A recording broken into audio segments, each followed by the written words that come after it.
pleasure to meet y'all at last, and welcome back to films I should have talked about years ago. So let's just say with this film right here, this one's quite a special treat.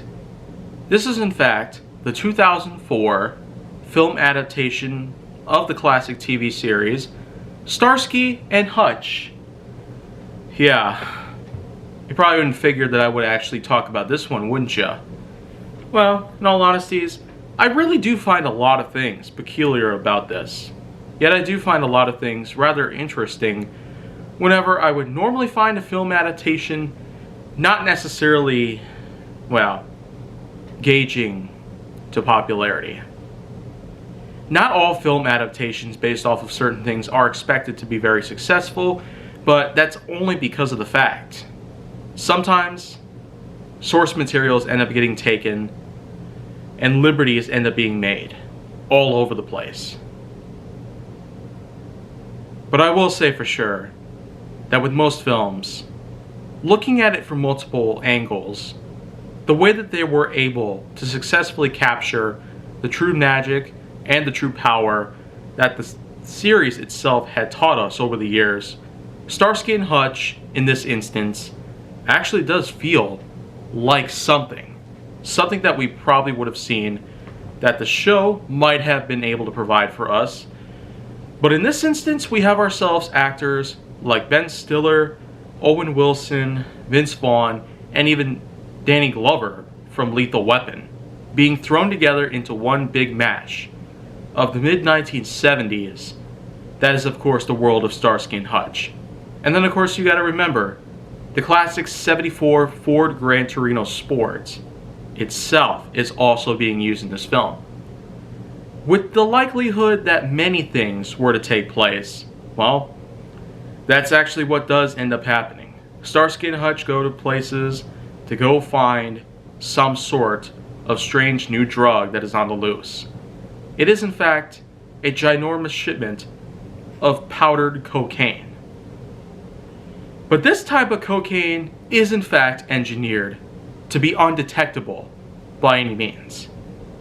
It doesn't really show up until much later in the film, when Starsky and Hutch are at home, and basically speaking, Starsky ends up trying to enjoy some coffee and goes to pick up the sugar, but whoops, it's actually a little sample of this undetectable cocaine.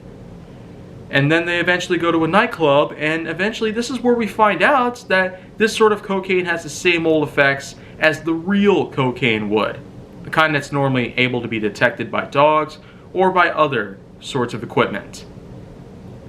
So we can definitely see right here what these people were trying to do when putting together a film adaptation for something like this.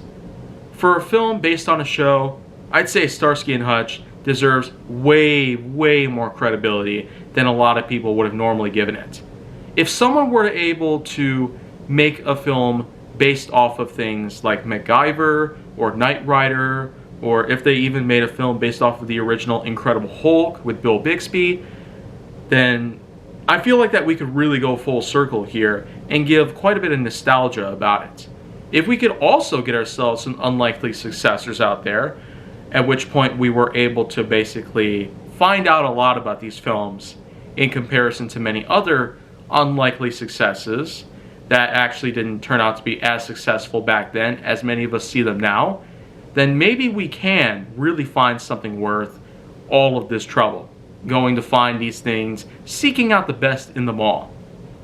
Starsky and Hutch, 2004. What kind of score would I potentially give something like this? Well, you know what? A rather impressive cast, some pretty nice effects that take place, plot twists, and of course the inclusion of the famous Starsky and Hutch car itself. It all really comes together into a nice big blender able to grant us a delicious warm smoothie. So in that instance, I'm going really high with this one. A little too high maybe. 9.0. Pretty much. Yeah.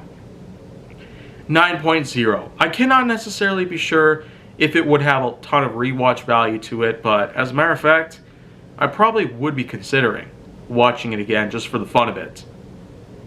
Because it is simply quite an incredible adaptation. It's one of the very few examples, a very rarefied variant of an adaptation done right. Exactly right. Some things, of course, are being taken with some liberties thrown into the mix, but in this instance, I find it to be really likely to succeed in the future. With a lot of people out there willing to seek out the best in a lot of films out there, I'd say give Starsky and Hutch 2004 a shot. And maybe you'll find a lot of amazing things about it that you may never want to avoid when it comes to talking about this in general. I gave out a great review, so why not do your share of it? And so at that point, let's just say things are probably only going to continue getting better from here. And also, please enjoy a lot more content that I'm going to be having on the channel, as there's certainly going to be a ton more when we get down to it. So if you want to see more go down on my channel, then make sure that you like, subscribe, comment, follow me on social media, and stay on the Hollywood side.